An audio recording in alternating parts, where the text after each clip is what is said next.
자, 2학년 여러분들, 이제 여러분들 내신이 끝났습니다. 자, 내신이 끝나고 다시 고등학교 국어를 위해 준비를 열심히 하고 있을 텐데, 그래서 오늘 고등국어 다시 시작하는 첫 번째 10월 첫째 주 워크북 해설 강의를 좀 시작해 보도록 하겠습니다. 저도 되게 오랜만에 지금 카메라를 설치해 놓고 보고 있어요. 그래서 내신 기간에 한동안 또 이런 동영상 강의 안 찍었다가 다시 찍으려니까 어색한데 봐주시고요.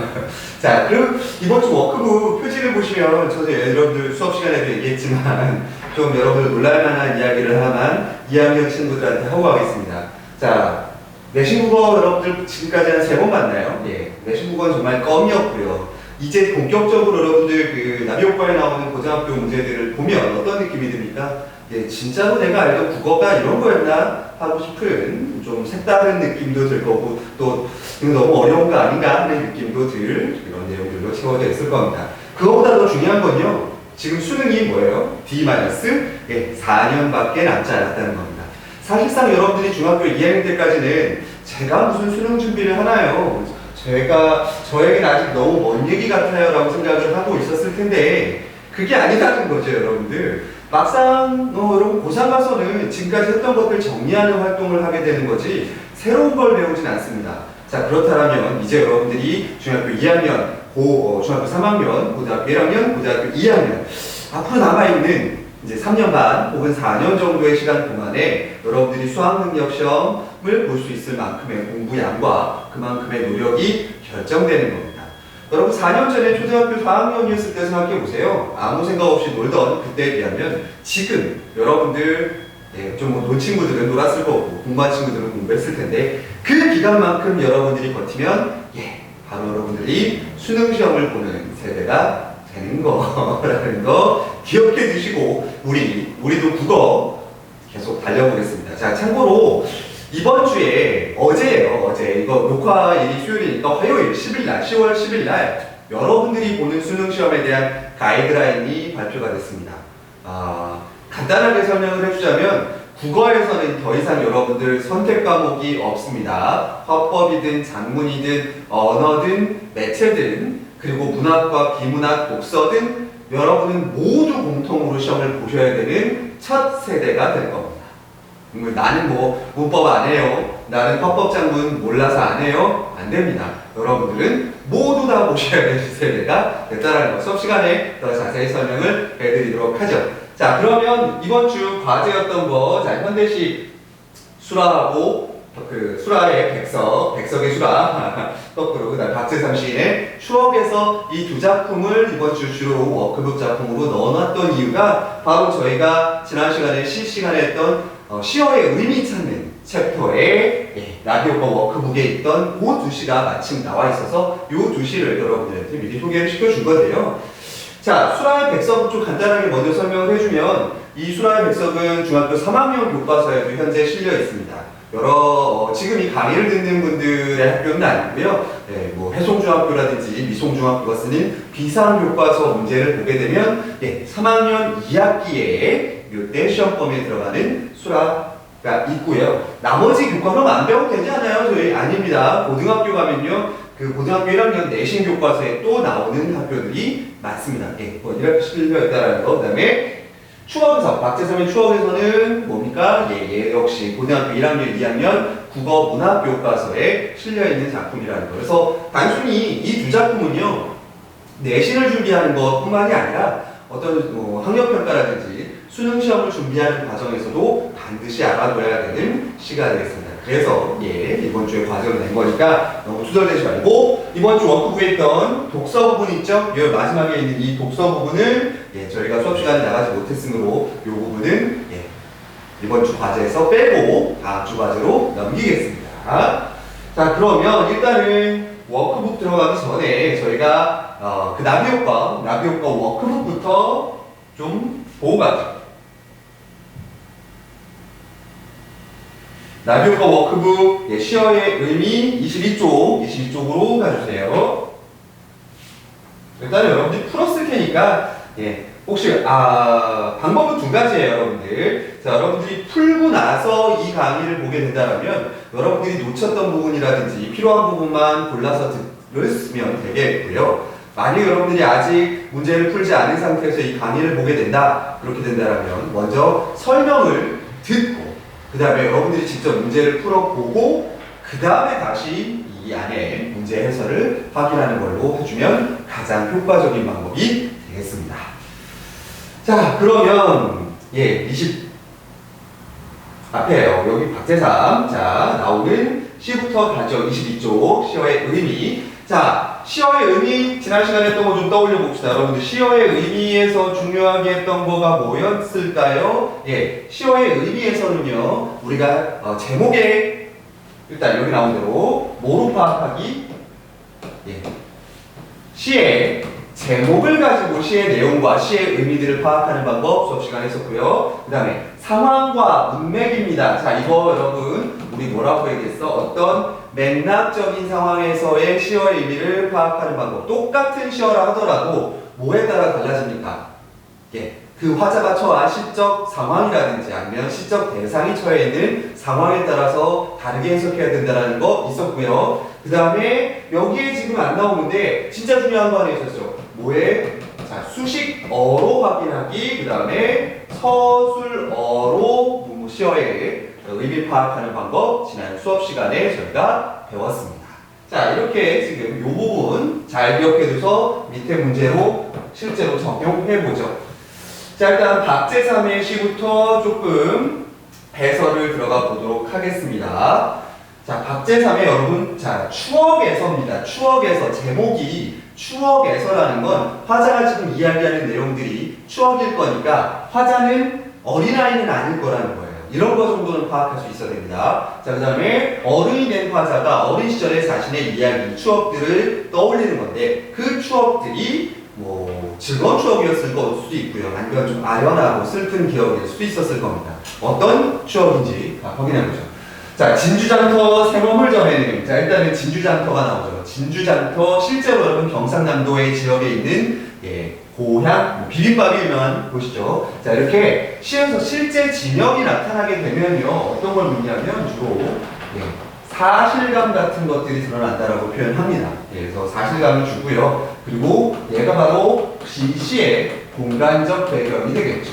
자, 공간적 배경이 드러나면서 사실감을 주고, 장터 생어물전에는, 자, 생어물전이 또 나옵니다. 생어물전은 뭐합니까? 살아있는 어물전이에요. 살아있는 것들을 파는. 그러면 물고기와 생선 같은 것들을 파는 곳이겠죠. 바로 여기가 어머니가 일하는 곳이죠. 어머니는 생선을 파는 일을 하십니다. 자, 바다 밑이 깔리는 해가진 어스름을, 자, 그다음 어스름에다가도 좀 동그라미 치셔보실 필요가 있어요. 자, 시인들은요, 시어 하나하나를 그냥 선택하지 않습니다. 왜 그러면 바다 밑이 다 깔리는 해가 뜨는 아침이 아니라 해가 가진 어스름이겠어요? 우리 지난 시간에, 수업 시간에 얘기했습니다. 뭔가 어스름 끝나가고 저녁이 되는 느낌이죠. 이거 약간의 부정적인 느낌이고 어떤 슬픔의 느낌을 주는 분위기를 만들어줍니다. 이 자체에서. 자, 그 다음에 우리 엄마의 장사 끝에 남은 고기 몇 마리 나오네요. 자, 우리 엄마가 장사 끝에 남은 고기 몇 마리. 자, 고기가 다 팔렸습니까? 안 팔렸습니까? 안 팔렸어요. 안 팔린 몇 마리에 빛바라는 눈깔들이. 자, 안 팔리고 남아있는 생선의 눈깔들이 빛을 발하서 속절없이, 자, 그걸 뭐에다 비유했습니까? 은전에다가 비유했어요. 은전 뭐야? 은색 동전이죠. 그렇게 빛나는 손 안 닿는 한이던가. 자, 그러면 지금 물건이 다 안 팔려서 남아있는 생선의 눈이 은전처럼 지금 빛나고 있는데 그렇다 빛난다 해서 좋은 게 아니잖아. 이거는 팔린 거야, 안 팔린 거야? 안 팔려서 슬픔을 주는, 여기 한이라는 말에서 그게 드러나죠. 그러고 나서 밑에 울엄매야, 울엄매. 자, 여기에다가 좀 별표를 치시고 봐야 됩니다. 이것들을 여러분들이 스스로 알아내기는 조금 어려울 수 있는데, 자, 여기가 아까 진주라 했어요. 시의 공간적 배경이. 여기는 경상도 지역입니다.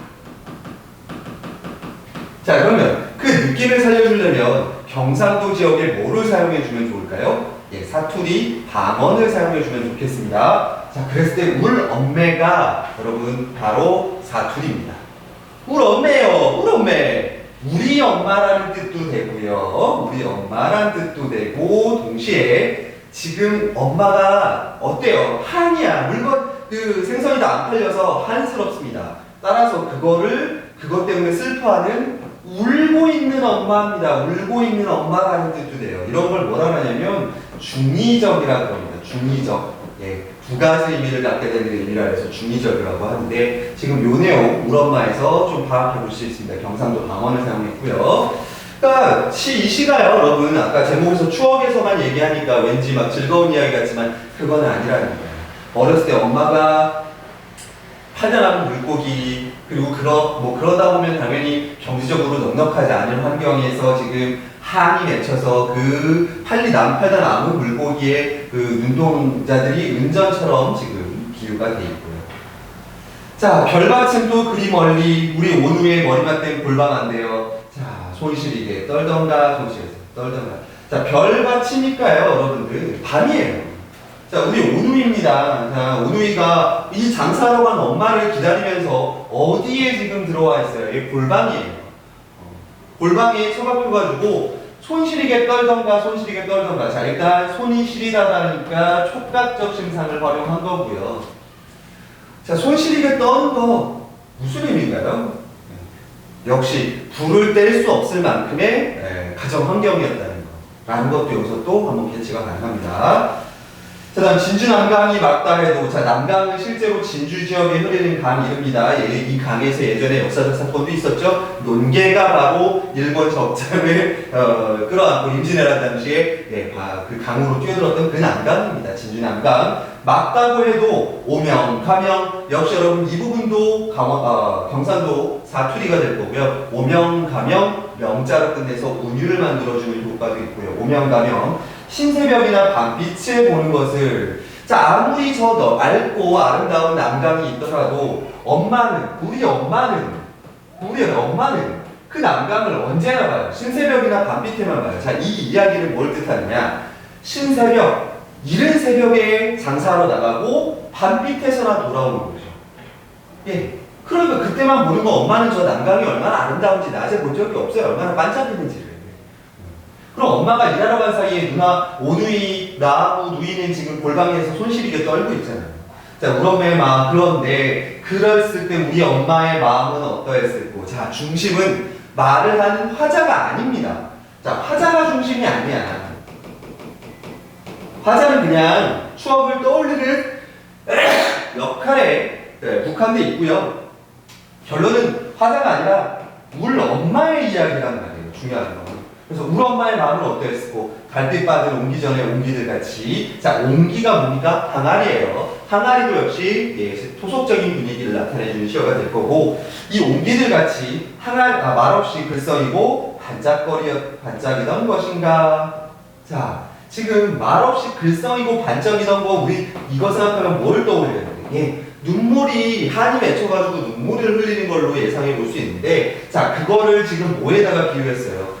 항아리, 옹기에다가 비유해서 보여주고 있습니다. 달빛을 받아서, 달빛을 받아가지고 빛나는 반짝반짝이는 옹기 항아리가 예쁘다는 뜻이 아니에요. 엄마의 눈물입니다, 여러분. 그 부분. 자, 그러면 자기의 어렸을 가난했던 시절에 장사하러 갔던 엄마에 대한 안타까움, 그리고 그 시절 어머니의 희생에 대한 그리움 같은 게 묻어나는 시가 되겠죠.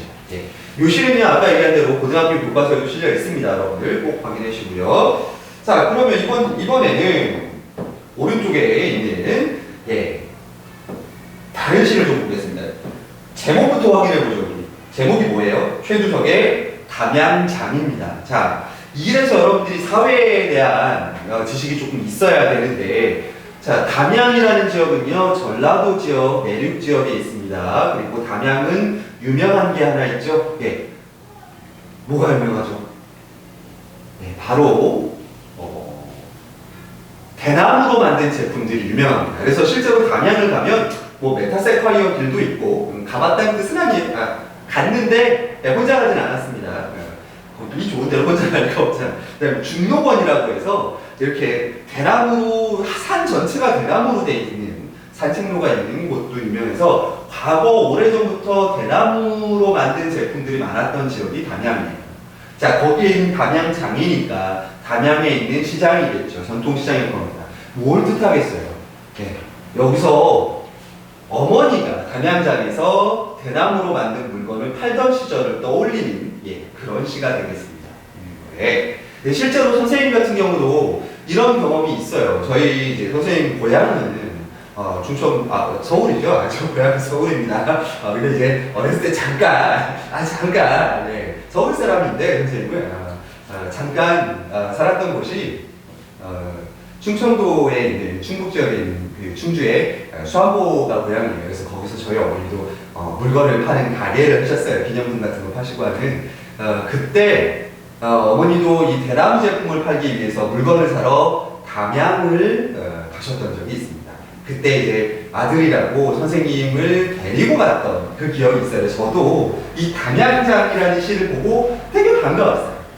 그래서 여러분, 시를 이해하려면 여러분들이 경험을 많이 해야 되는데, 여러분들이 이런 옛날의 경험들을 할 수는 없을 거고, 간접 경험이라도 하려면 사회 과목에 대한 분명한 여러분들 이해와 지식이 있어야 되고, 그 중에서도 가급적이면 지리 과목들에 대해서 나하고 상관없는 것들이라고 생각하지 말고 조금 접근해 봐야 됩니다. 자, 그래서 가보죠. 자, 담양장입니다. 자, 죽장의 김삿갓은 죽고, 별로 중요한 부분 아니니까 제가 넘어갈게요. 자, 그 다음에 여기로 가보죠. 참빗으로 이잡던 시절도 하고, 자, 참빗이 뭐냐면 여러분, 요렇게 생긴 빛입니다. 이렇게 아주 빗금이 돼 있어요. 그래서 이어적으로 머리를 빗으면 머리에 붙어있던 그 기생충들이 떨어져 나옵니다. 여러분 해본 적 없겠지만, 네, 선생님만 해도 있습니다. 자, 기본적으로 얘는 대나무로 만든 거. 그 다음에 대바구니 전성시절에, 자, 이것도 대나무로 만든 거. 자, 그러니까 참빗도 만들고 대바구니로 만들던 전성시절입니다. 그러니까 담양에서 대나무로 물건을 많이 팔던 아주 활성화했던 시절을 이야기하는 거예요. 그러면 당연히 그 시절을 뭐 하는 거로 생각할 수 있어요? 회상하는 거로 생각하실 수 있습니다. 자, 그래서 새벽설이 밝으며, 잠깐만 보십시오. 여러분, 왜 가와 나의 시가 지금 같이 나오죠? 자, 보통 이렇게 같이 나오게 되는 대부분 다 이유가 있어요. 그냥 아무 이유 없이 묶어놓진 않거든. 근데 보면, 새벽설이 밝으며 어머니는 밥을 향유리고 장에 가셨습니다. 자, 이거면 앞에 어치의 어떤 부분이랑 연결이 되어 있는 거로 보입니까? 신새벽이나 밤빛. 아까 남강을 엄마는 신새벽이나 밤빛에만 본다 그랬어요. 그러니까 이 부분이 그럼 연결이 되겠죠. 어머님들의 바쁜 일상입니다. 자, 어머니는 바구니 한 줄이고 장에 가시고 고구마로 점심 때운 뒤 기다리면 오고. 자, 엄마가 당연히 장에 가서 물건 팔러 갔으니까 기다리는 나는 어떻게 했어? 외롭겠지. 그리고 어린 나이니까 무섭겠죠? 너무 심심해. 9살. 자, 9살이었네요. 그 시절에. 내가 2살 터울 동생 손잡고 신장로를 따라 마중 갔었다. 자, 너무 무섭고 무료하고 이러니까 뭐해? 엄마 하러. 자, 신장로라는 건 큰 새로 난 길을 얘기합니다. 신장로를 따라가 마중 나갔어요. 20리가 짠짠한 길. 자, 20리면 지금 10리가 4km거든요. 10리가 4km. 4니까 8km를 간 거예요. 짱짱한 길. 버스는 하루에 2번 다녔지만 꼬박꼬박 걸어오셨으므로, 자, 버스는 2번 다녔지만 어머님은 걸어 다녔습니다. 왜? 버스비를 아껴서 우리를 키워주려고 했던 거죠. 근데 여러분 여기에 지금 다 나와 있지만 여기 나와 있는 뭐에 주목해야 되냐면 이 부사들에 주목해야 됩니다. 여러분 부사 1학년 때 배웠어요. 부사는 뒤에 오는 동사나 형용사를 꾸며줍니다. 어떤 의미를 더 수식해 주는지 한번 보세요. 꼬박꼬박 벌어왔어요. 그러니까 엄마가 돈을 아끼는 그 마음이 한 번도 빠짐없다라는 게 느껴지죠? 걸어보시면 가다 보면 도중에 만나겠지 생각하며 낯선 아줌마에게 길도 물어가면서 하염없이, 자, 하염없다라는 건 때를 알아 몰라? 모른다라는 겁니다. 그러니까 엄마를 지금 길을 물어가면서 만나는 기약이 없다라는 뜻이에요. 거기에다가 말줄임표까지 뒤에 들어가 있죠. 자, 그런데 이 고개만 넘으면 읍이라는 곳에서 해가 덜렁 하고 졌습니다. 자, 그냥 진 것도 아니고 덜렁 하고 졌어요. 해가 너무나 순식간에 언거한 거예요. 갑자기 져버린 거죠. 그러니까 내가 무서운데 어때? 덜컹 하고 가라앉는 느낌이 드는 거고, 자, 배는 고프고 으스스 무서워져 한참 망설이다가, 자, 한참 망설여요. 읽을 때도 어떤 느낌이에요? 한참 망설이다가요. 망설임이 그만큼 긴 거고 되짚어 돌아오는 길은 한없이 멀고 캄캄 어둠의 동생을 울고 기진맥진 한밤중에야 호롱 들고 찾아 나선 어머니를 만났다. 근데 왜 못 만났어요? 내가 엄마 만나러 갔는데 엄마를 못 만났단 말이야? 어머니는 그날따라 뭐에 버스로 오셨던 거예요. 길이 엇갈렸네요.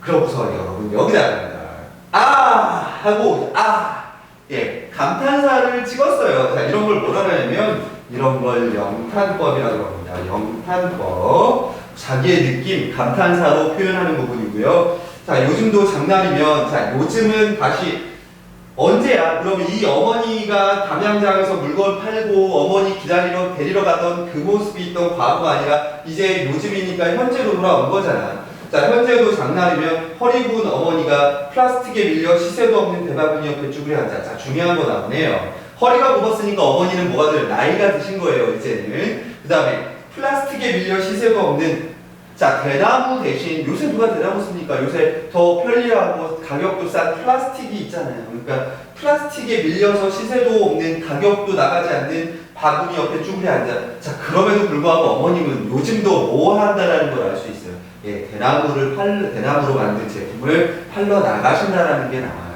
그래서 옆에 쭈그리고 앉아 멀거니 팔리기를 기다리는 담양장. 자, 멀거니예요. 멀거니. 자, 이거는 팔렸다라는 뜻이 안 팔렸다는 뜻이. 아직 팔리지 않는 걸 그냥 하염없이 마냥 기다리고 있는 모습을 부사로 표현해놓고 있다라는 거. 그것도 알아두시면 되겠습니다. 여기서도 과거에 어머니가 우리 아이들을 위해서 가게에 물건을 팔러 나갔던 그거에 대한 안타까움이 드러나듯이 공통적으로 드러나네요. 자, 그러면 그거 가지고 시를 문제를 좀 보겠습니다. 자, 보기의 수업 상황에서 선생님이 제시한 과제를 수행한 것으로 적절한 걸 찾으랍니다. 선생님이 자, 추억에서의 담양장은 자, 시 엮어 읽기, 함께 읽기에 적합한 좋은 작품이래. 근데 이미 선생님이 아까 앞에서 얘기를 했지. 두 시가 괜히 나오는 게 아니라고. 둘의 공통적인 주제가 있었어. 자, 이 시 읽기란 시적 맥락을 고려해서 시적인 상황을 고려해서 다른 시를 비교하면서 감상함으로써 작품 감상의 폭을 넓히는 방법. 그래서 상황, 정서, 소재, 배경. 여러분 생각해보세요. 시적 상황은 뭐야? 지금 시적하지 않은 나이가 들어 있고요. 과거를 떠올립니다. 그리고 그 과거의 어머니는 우리 아이들 위해서 물건을 팔러 장사를 하고 그 어머니에 대한 기다리면서 어머니에 대한 안타까움을 지금 현재 와서 연민과 안타까움을 안쓰러움을 느끼는 거죠. 그런 정서도 똑같고요. 소재도 어머니가 장사하는 걸 기다리는 거고요. 근데 물론 산 쪽은 진주 쪽에서는 생선 팔고 담양에서는 대나무 제품을 팔았다는 소재가 다르지만 그다음 배경도 시골이라는 공통적인 배경을 갖고 있기 때문에 향토적인 소재를 드러내는 것들 그대로 찾아볼 수 있죠. 자, 그러면 봅시다. 자, 여기에 답은 여러분들이 이제 안 풀었다라면 여러분들이 잠깐 멈췄다가 푸시고요. 자, 답을 좀 가져오는 거. 자, 1번 가의 고기와 대바구니는 어머니가 가족들의 생계를 유지하기 팔아야 하는 소재의 유상. 오케이. 그 다음에 울엄매야. 그 다음에 허리 굽은 어머니는 고단한 삶. 맞죠. 생선 안 팔려서 울었던 게 울엄매잖아요. 그 다음에 골방에 비해 신장로는 어머니를 기다리는 마음이 더 능동적인 행위로 갑니다. 자, 앞에 골방에서는 어머니를 그냥 앉아서 기다렸어요. 그래서 막 손이 시리면서 거기서 기다렸는데 신장로는 무슨 행위였어요? 오는 엄마를 마중 나가러 내가 나가던 길이었어요. 그러니까 능동적인 행위로 볼 수 있겠죠. 엄마를 우리가 찾아서 나간 거니까. 자, 4번 가봅니다. 가의 신새벽과 나의 한밤중은 자, 신새벽에 엄마가 생선 팔러 나가는 시간. 그 다음 한밤중, 날에서 한밤중 어머님이라는 부재로 화자가 느끼는 불안감이 이거 잘못됐네. 해소되는 시간적 배경이 아니죠. 여기서 바로 이 말이 잘못되는 거죠. 어머니가 없는데 일하러 나가는데 우리 아이들의 불안감은 어때? 더 증폭되죠. 어머니가 신새벽에 나가서 밤에나 들어오고 그 다음에 엄마를 찾으러 갔는데 못 찾아가지고 길에서 한밤중에 헤매던 그 시절에는 불안감이 해소되는 게 아니라 최고조에 이르게 되는 상황이 될 겁니다. 정답은 4번 되겠고요. 자, 20번 갑니다. 자, 보기를 참고하여 기억미음을 이해하는 내용으로 적절하지 않은 거 갑니다. 자, 시에서는 정서나 상황 등을 고려하여 표현하기 위해서 그렇네. 아까 빨간색으로 배경되어 있던 게 아니네. 부사어를 사용하기도 합니다. 부사어. 자, 우리 문법적으로 다시 한번 정리하고 하죠. 부사는 뒤에 오는 동사나 형용사를 꾸며줘서 그 의미를 더 풍족하게 해주는 보충해주거나 혹은 뭐 더해주거나 하는 의미를 갖고 있는 게 부사가 되는데, 자 봅시다.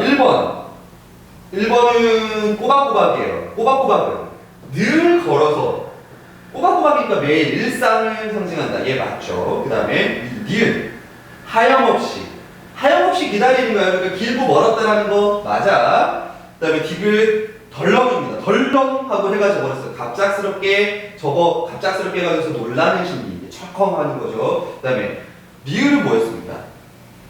한참입니다. 더 갈지 돌아갈지 알지 못해서 내적 갈등, 한참을 고민한 거예요. 돌아다니면서. 근데 4번도 맞아요. 5번 봐주십시오. 자, 아까 5번은 뭐야? 멀거니.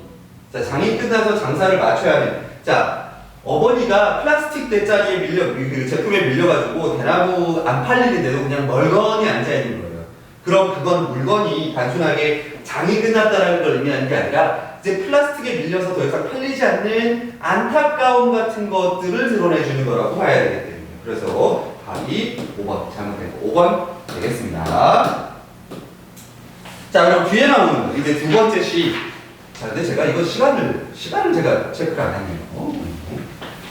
두 번째 시, 넘겨서 두 번째 시 준비해 보세요.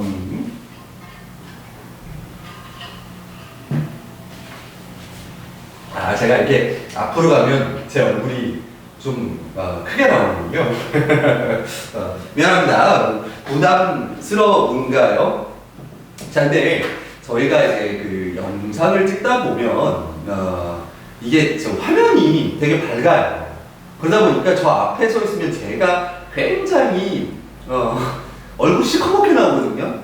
근데 지금 이렇게 카메라 앞으로 와서 빛을 좀 받으면 사실 그렇게 시커먼 사람이 아니에요. 여러분 오해하지 마세요. 이 상태로 수업할까요? 그래서 요거 의자 옆에 놓고 이 자리에서 이렇게 뒤에 이렇게 하는 것도 괜찮을 텐데 그런 거 해결하기 위해서 그런 영상 같은 거 찍을 때는 이 지금 아래쪽에다가 반사판 같은 걸 놓으면 얼굴이 더 밝아지거든요. 자, 제가 이렇게 화면 앞으로 이렇게 가버리면 얼굴이 시커매진다는 저희가 전문적인 스튜디오가 아니기 때문에 그 부분까지는 해결할 수 없네요. 제 얼굴 밝게 보고 싶은 생각 마음은 없잖아요. 네. 자, 그 다음 이제 뒤로 가서요. 다음에 나오는 백석의 수라라는 작품으로 가겠습니다. 자, 이 시가 여러분들 이번 주 워크북에 또 실려 있는 시죠. 자, 백석의 수라는 반드시 알아둬야 될 필수 작품이라고 하겠습니다. 이 백석의 수라는 아까 얘기한 대로 비상교과서에는 중학교 3학년에 실려 있고요. 그렇지 않은 데는 고등학교 1학년 국어교과서에 실려 있는 곳이 많습니다. 특히 일제강점기를 다루고 있는 곳에서 많이 제시가 되는 작품이고요. 그 이유가 있습니다. 자, 원래 이 시의 작가인 백석이라는 사람에 조금 주목해 보셔야 되는데, 자, 백석 시인은요, 원래는 80년대까지는 연구가 거의 되지 않았던 시인 중에 한 명이에요. 왜냐하면 이 사람이 나중에 고향이 평안도거든요. 그러니까 이제 우리가 해방된 이후에 신사통치를 받으면서 분단이 되잖아요. 그러니까 고향 찾아서 북쪽으로 간 사람이에요. 근데 그걸 이제 월북을 했다라고 해석을 하면 뭐 어떻게 할 수 없으나 민감한 얘기니까 그 부분을 차치하더라도 그러다 보니까 국내에서 언급돼서는 안 되는 작가였었습니다. 그러다가 90년대 이후가 되면서 이 사람의 아주 아름다웠던 작품들이 이제 공개가 되고 그러면서 연구가 활발히 이루어지면서 연구도 최근에 활발히 되면서 이 사람의 시에 대한 평가도 상당히 이루어지고 있는 편이에요. 따라서 이 시에 대해서는 여러분들 반드시 알아두셔야 됩니다. 뒤에 조금 얘기가 더 있지만 여기서 할 얘기는 아닐 것 같고요. 자, 그래서 여기다가 필기 하나만 좀 하고 가세요, 여러분들. 딴 건 아니고요. 백석 시를 이해하는 방법 하나만 좀 하고 가야 됩니다. 자, 백석 시는요, 일제강점기에 시를 썼던 사람입니다. 자, 이 사람의 시는요, 크게 두 가지로 보실 수가 있습니다. 하나는요, 일제강점기이기 때문에 일제강점기에 우리의 가족 공동체 혹은 민족이 어떻게 돼요? 서로 막 뿔뿔이 흩어지죠. 그러한 해체된 모습을, 해체된 슬픔에 대해서 쓰는 시들이 많아요. 시의 분위기도 어땠겠어요? 당연히 그러면 좀 씁쓸하고 쓸쓸하고 슬프고 애상적인 느낌을 주는 시들을 쓰는 경우가 있습니다. 자, 우리 이 밑에 나와 있는 수라가 바로 이 첫 번째 케이스에 해당하겠죠. 자, 그런데 꼭 그렇지만은 않은 게, 자, 이 사람은 이 해체된 민족 공동체 혹은 가족 공동체가 다시 회복되기를 바라는 마음이 컸습니다. 자, 그런데 이미 세상은 일제강점기에 의해서 다 찢어져 버렸어요. 다시 회복되기가 쉽지가 않죠. 자, 그래서 주로 어린 시절이나 혹은 상상 속에서의 그 화목했던 뭐의 모습,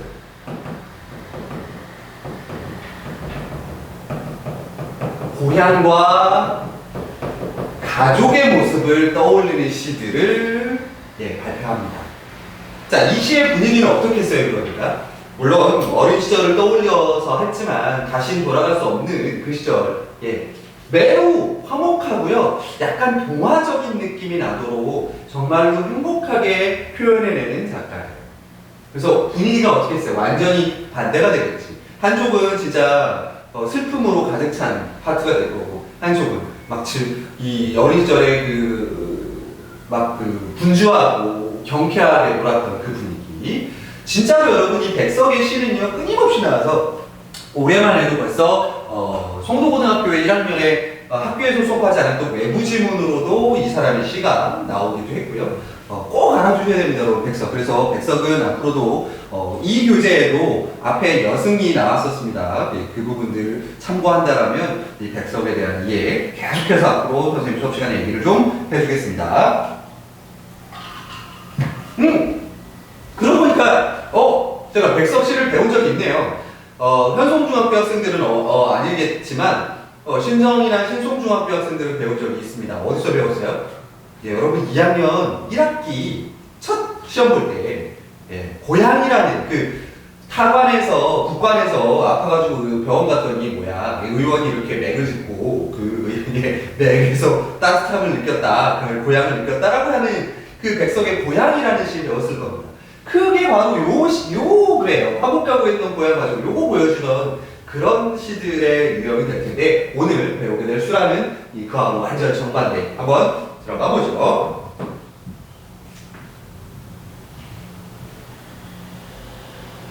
자, 갑니다.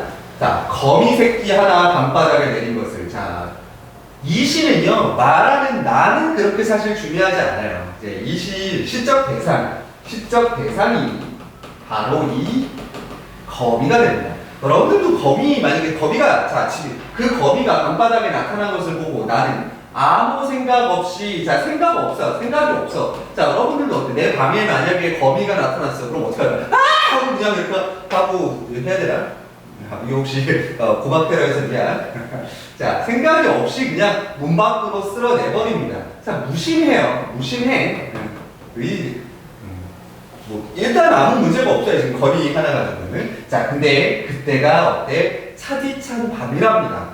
자, 이런 촉각적인 심상입니다. 백석은 이런 심상을 많이 활용하는 작가이기도 한데, 자, 차디찬 밤인데 뜻이 하나 있어요. 차디찬 밤. 자, 차디차니까 아무 생각 없이 이 매몰차게 이 거미를 바깥으로 이렇게 보내버리는 그 사람이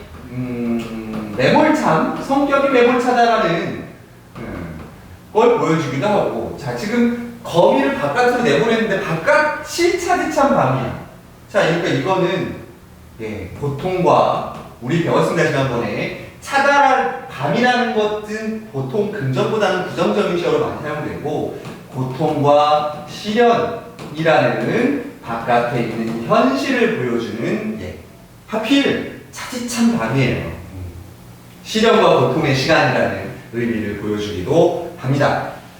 자, 이제 첫 번째 거미가 왔어. 첫 번째 거미가 왔는데 그냥 아무 생각 없이 그냥 바깥으로, 문 밖으로 그냥 쓸어내 버렸습니다. 자, 그랬더니만 이어가면 어느샌가 새끼 거미가 쓸려나간 곳에, 자, 맨 처음에 어떤 거미가 새끼 거미였다는 거야. 그러면 그 자리에 큰 거미가 온 겁니다. 자, 큰 거미니까 새끼 거미에 누구겠어요? 어미가 찾아온 겁니다. 어라? 나는 아무 생각 없이 걔를 갖다 바깥으로 이렇게 밀었는데 이번에는 큰 거미가 왔어. 그래서 자, 중요한 거 나옵니다. 처음에는 아무 생각이 없다가 나는 가슴이 어떻게 해요? 짜릿하답니다. 자, 이제 조심하십시오, 여러분. 짜릿하다가 여러분 생각하는 것처럼 아우 짜릿해 이게 아니에요. 이거는 찌릿찌릿 저려온다는 거예요. 왜? 자, 이거 아무 생각 없다가 자 찔리기 시작합니다. 찌릿 저려요. 마음이 저려요. 왜 저려? 자기가 뭐 한 거야 지금? 거미 가족을. 자기가 이산 가족을 만들어버린 거야. 자기가 의도하지 않았지만 어쨌든 간에.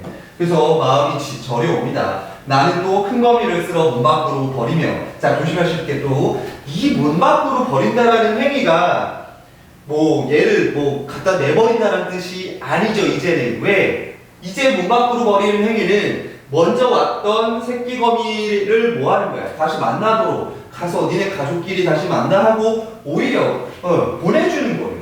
그래서 찬밖이라도 새끼 있는 대로 가라며 서로 합니다. 그래서 찬밖에도 여러분 의미가 좋아집니다. 자, 찬밖은 지금 차디찬 밤이야. 그러니까 일단 첫 번째 의미는 찬밖은 어떤 공간? 예, 매우 추운 공간이기도 해요. 그런데 그렇다고 얘를 부정적 공간으로 볼 수는 없는 이유가 있습니다. 왜냐하면 찬밖이라도 거기에는 누가 있어? 이 어미 새끼. 예, 새끼가 있어요. 새끼가 있어요, 새끼가. 자, 이 새끼 거미를 만날 수 있는 공간이기도 해요. 따라서 긍정적인 공간이에요. 이 같은 단어라도 상황에 따라서 의미가 바뀝니다. 그래서 이 시가 이 챕터 안에 들어와 있는 거예요. 자, 그러면서 마음이 어떻습니까? 예, 서럽습니다. 왜? 뭐에 서러워? 어쩔 때 서러워요? 뭔가 이렇게 동질감을 느낄 때 서럽지 않아요? 여러분 지나가다가 버려져 있는 신발 한 짝을 봤어요. 서럽잖아. 마치 여러분 같잖아. 제 여자친구 남자친구한테 차여가지고 지금 버려져 있는 저 구겨져 있는 우산을 보란 말이에요. 여러분 같단 말이에요. 서러워. 자, 왜? 이 시의 화자 역시 가족과 어떻게 했다라는 걸 알 수 있어요. 예, 헤어졌었다라는 걸 알 수 있어요. 그러니까 이 검이 내가 의도치 않게 이 가족을 찢어놓은 거를 보면서 서러운 거지. 자, 그 다음에 이렇게 해서 아린 가슴이 싹기도 전이야. 삭기도 전입니다. 어디서 이번에 좁쌀만한 나라에서 갓 게임, 여러분 갓을 가져라 그러는데 이게 다 평안도 방언입니다. 왜냐하면 백석 시인 고향이 평안도예요. 그래서 사실 아까 이 월북 얘기 나올 때도 여러분 이 분단이 됐으면 여러분 그때 우리나라 사람들이 이념이고 뭐고 이런 거 생각이 있었을까? 나는 없을 것 같고 그냥 고향으로 돌아간 거예요. 자, 평안도에 가재 깨인 듯한 발이 채 서지도 못한 무척 작은 진짜 새끼 거미가 이번에 큰 거미 없어진 곳으로 와서 아는 거예요. 엄마 찾아온 거야. 자, 이거 나 진짜 내가 생각지 않았지만 나쁜 놈 된 거야. 나는 가슴이 매입니다. 나 서러움을 넘어서 이번엔 가슴이 어때? 가슴이 매요. 진짜 내가 큰일 났네. 자, 내 손으로 오르기라도 하라고 나는 손을 내어보나 분명히 울고불고한 이 작은 것은 나를 무서워 달아나버리며 나를 서럽게 합니다. 역시나 마찬가지. 내가 이 가족을 해체시켜버렸다는 것 때문에 서러워요, 지금. 자, 나는 이 작은 것을 보이. 자, 부드러운 종이에 걷어. 왜? 자, 내 손에다가 여러분, 아까 애들은 그냥 손으로 뭐 했어? 손으로 갖다가 밀어냈는데 얘는 부드러운 종이에다가 이렇게 떠가지고 밖으로 내버리겠다는 거야. 왜? 다칠까봐. 너무 새끼니까. 자, 이거는 상대에 대한 뭐겠어? 얘 배려가 되는 거고요. 또 문 밖으로 버리며 이것에 엄마와 누나와 형이 가까이 이것에 걱정을 하며 있다가 자, 엄마와 누나와 형입니다. 그러면 자, 첫 번째 나왔던 거미가 누나나 형이겠죠. 그 다음에 두 번째 왔던 큰 거미가 엄마가 되겠죠. 자, 거미를 지금 사람 가족에다가 빗대어서 표현하니까 뭡니까? 예, 의인법이 사용된 거고요. 자, 이것에 걱정을 하며 있다가 쉬 만남이나 했으면 좋으련만 하고 슬퍼합니다. 라면서 얘기하죠. 예. 자, 그러면 보세요. 처음에 거미를 생각 없이 버렸을 때는 아무 생각도 없어. 분량도 없대요. 짧아요. 자, 그런데 두 번째부터 이제 알게 돼요. 내가 가족을 해체시켰구나. 내가 가족을 찢어놨구나. 라고 하면서 말이 많아집니다. 자, 말이 많아지면서 서러워하고 그 다음에 가슴이 저려하면서 마음이 더 아파와요. 자, 그러다가 진짜 마지막 갓 깨어난 새끼까지 와가지고 있는 걸 보니까 가슴이 메어서 막 미칠 것 같은 거야. 자, 1년에서 3년으로 내려올수록 여러분 이런 걸 뭐라 그래? 점층적으로. 자, 점층. 점점 커진다는 뜻이에요. 점층적으로 점층적으로 그 정서가 뭐 된다? 심화된다라는 상황을 반드시 알아두셔야 됩니다. 심화되는 만큼 할 말도 많아져요. 얘기할 것도 지금 많아요. 자, 요시에서 그거 반드시 알아두시고요. 자, 그러면 이제 이거 궁금한 친구도 있을 거예요. 제목이 수라예요. 수라. 여러분들이 뭐 들어본 수라라고 하면 뭐가 있겠어요? 임금님 수라상. 자, 그때 그 수라는 아니고요. 이 수라는 불교 용어입니다. 자, 불교에서 수라는요, 무질서하고 혼돈과 폭력이 난무하는 아주 난장판의 공간을 뜻합니다. 그렇다면 이 시의 지금 이 공간, 이 가족들이 찢어진 현실이 보여주고 있는 일제강점기의 이 모습들이 마치 뭐와 같다는 거야? 예, 수라와 같다라는 걸 의미한다라고 볼 수 있겠습니다. 자, 그래서 이 시를 보면 결국 이 거미들은 누구를 상징하는 겁니까? 예, 일제강점기에 뿔뿔이 흩어져 버린 우리 민족의 모습, 그리고 화자 자신의 모습인 거죠. 그러니까 서러워하는 거죠. 예, 그런 모습들이 드러난다는 걸 반드시 알아두시기 바랍니다. 자, 두 번째 시, 까치밥. 송수건의 까치밥입니다. 까치밥. 자, 까치밥이니까요. 여러분, 제목에서 느껴지는 거 한번 확인해 보죠. 까치밥이 뭐냐?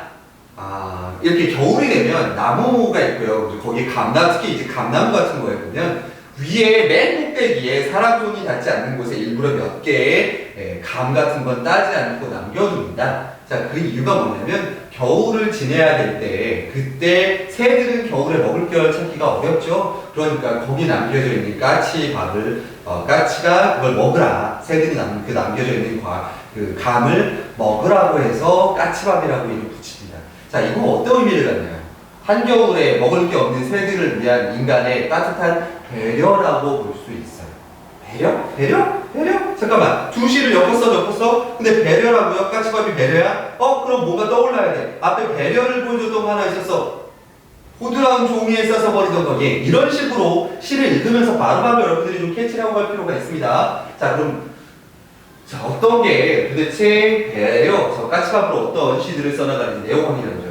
자, 고양이인 줄도 모르면서, 고양이인 줄도 모르면서 이게 뭔 뜻일까?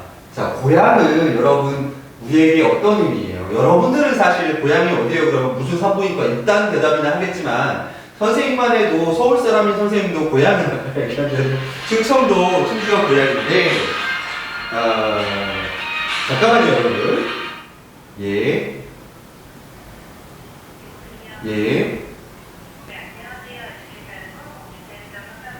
죄송합니다. 제가 지금 일을 하고 있어서 죄송해요. 이렇게 스팸이 와요, 또, 이거.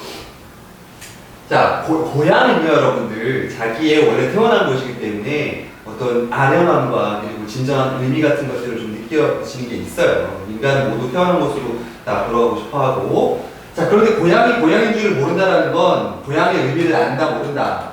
고향의 의미를 모르면서 긴 장대 흔들러 까치밥 따는, 자, 서울 조카들이요 라고 서울 조카들에게 말을 걸어요. 자, 말을 거는 형태, 우리 지난 시간에 배웠습니다. 수업 시간에 대화체입니다. 자, 저 서울에 있는 조카들이 지금 시골로 내려온 거죠. 시골에 내려왔는데 저 녀석들은 고향의 의미를 몰라. 푸근함, 고향이 주는 그 푸근함과 안락함을 몰라요. 그냥 와서 신기할 뿐인 거야. 오니까 가서 긴 장대에 끌려서 일부러 남겨놓은 까치밥을 따고 있어요. 이 싸가지 없는 것들을, 이거. 자, 그 까치밥 따지 말라라고 명령하죠. 자, 명령 나오면 여러분 단호한 의지, 이렇게 생각하시면 돼요. 단호한 의지. 자, 남도의 빈 겨울 하늘만 남으면 우리 마음 얼마나 허전할까? 예, 그렇죠. 겨울이면 얼마나 허전하겠습니까? 살아온 이 세상 어느 물고기 소용돌이 치고 휩쓸려 배 굶주릴 때에도 공중을 오가는 날짐승에게 길을 내어주는 그것은 따뜻한 등불이었으니. 자, 이 따뜻한 등불은 그러면 하늘을 날아가고 있는 저 겨울새들에게 주는 따뜻한 무엇인가였단 말이에요. 그게 뭐라는 거야? 그게 바로 까치밥이라는 거죠. 네. 철없는 조카들이여 그 까치밥 따지 말라라고 반복해서 뭐하고 있어? 반복해서 명령은 이건 강조야. 야, 니들 우리가 왜 까치밥 남겨놓은지 너는 의미도 모르잖아. 저들을 위해서, 저 겨울 새들을 위해서 남겨놓은 이 배려의 마음을 니들은 이해하지 못해. 근데 니들이 장난으로 그때는 따고 있는 그 까치밥, 그러니까 따지 말아라고 강력하게 이야기하는 거죠. 자, 그 다음에 여기 여러분 조금 잘 보세요. 사랑방 말구지에, 자, 사랑방은 손님 오면 놔뒀던 방입니다. 그 방 말구지에 집신을 몇 줄 걸어놓고 할아버지는 무덤 속으로 걸어가시지 않았느냐라고 질문하죠. 자, 일단 할아버지가 무덤 속을 걸어가셨다는 건 돌아가셨다는 거예요. 자, 그 할아버지는 무덤 속을 그러니까 돌아가시기 직전에도 집신 몇 죽을 걸어놓고 가셨대.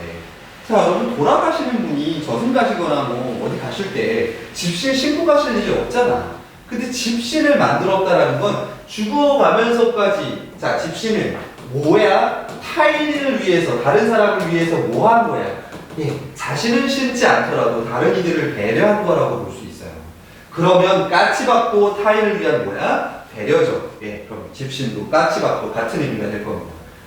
알았느냐? 그 집신 더러운 외로운 길손에 길보시가 되고 한밤중 동맥에 컹컹 짖어 그 집신 짊어지고 이 아버지는 다시 새벽 조만간 국경을 넘기도 하였으니, 예, 그렇습니다. 그 집신을 가지고 할아버지가 돌아가시면서 남긴 그 집신을 가지고 다른 사람들이 잘 이용한 거고요. 아이다. 자, 중요한 거는, 자, 이번엔 누굴 불러요? 아이들을 부릅니다. 자, 처음에는 누구였어? 서울에 있는 조카 아이들, 지금 내려와서 까치밥 따고 있는 조카 아이들을 불렀어요. 그러다가 이 녀석들이 확장돼서 뭘로 확장돼? 아이들로 확장이 됩니다. 자, 이제는 단순하게 어떤 특정 대상에게 이 말을 하고자 하는 게 아니라 누구에게 말을 거는 거야? 예, 바로 우리 후대. 내가 여러분에게 얘기하는 거죠. 이것들아 하고 얘기하는 것 같은 후대에게 물어보는 거죠. 그 넥스트 제너레이션에게 말을 거는 겁니다. 수많은 기다림의 세월, 그러니 서러워하지는 말아라. 눈 속에 익은 까치밥 몇 개, 그 배려를 위한 까치밥 몇 개가 겨울 하늘에 떠서 아직도 너희들이 가야 할 머나먼 길 이렇게 등따숩게 비춰주고 있지 않느냐. 자, 저 까치밥을 따두면 그것이 아까 우리 할아버지를 통해서 인간의 삶으로 이 의미가 확장이 됐잖아요. 그러니까 누군가에게 다른 사람을 위한 배려를 남겨주면 그것으로 인해서 니들이 지금 따뜻하게 길을 갈 수 있는 거야. 그럼 니들도 뭐 하라는 거야?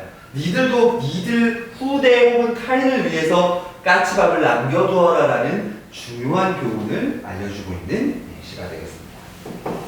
좋네요. 선생님 까치밥, 수라 같은 스푼보다 까치밥 참 좋은데. 그래서 여러분들도 과자 같은 거 수업 시간에 혼자 먹으면 저 좀 나눠주고 그래요. 뭐 뻘소리야. 자, 다와라의 공통점입니다. 아, 이거 답 너무 쉽게 나오네. 답은 5번이죠. 예, 삶의 경험입니다. 내가 거미를 쓸어버렸던 경험, 그 다음에 까치밥을 따고 있는 조카들을 본 경험을 통해서 화자가 지향하는 바죠. 여러분, 지향과 지향은 다르죠? 자, 지향이니까 추구하는 바를 드러내고 있어요. 예. 다시 가족이 만나기를 추구하고요. 그 다음에 후대에게도 타인을 위한 배려를 하라는 걸 지금 추구하는 삶을 보여줄 수가 있습니다. 자, 다음에 22번 기억과 니은에 대한 이해입니다. 자, 기억은 보드라운 종이고, 그 다음에 니은은 뭐야? 아까 얘기했던 대로 까치밥입니다. 이거 아까 수업 설명하면서 했어. 두 시간이 엮이게 되는 거죠. 이건 뭐야? 두 대상 모두 상대를 2번 배려한다라는 걸 나타낸다는 소재로 작동한다는 거 기억해 두시기 바랍니다. 오케이. 예. 자, 지금 이렇게까지 해서 워크북 해설 강의를 갔고요.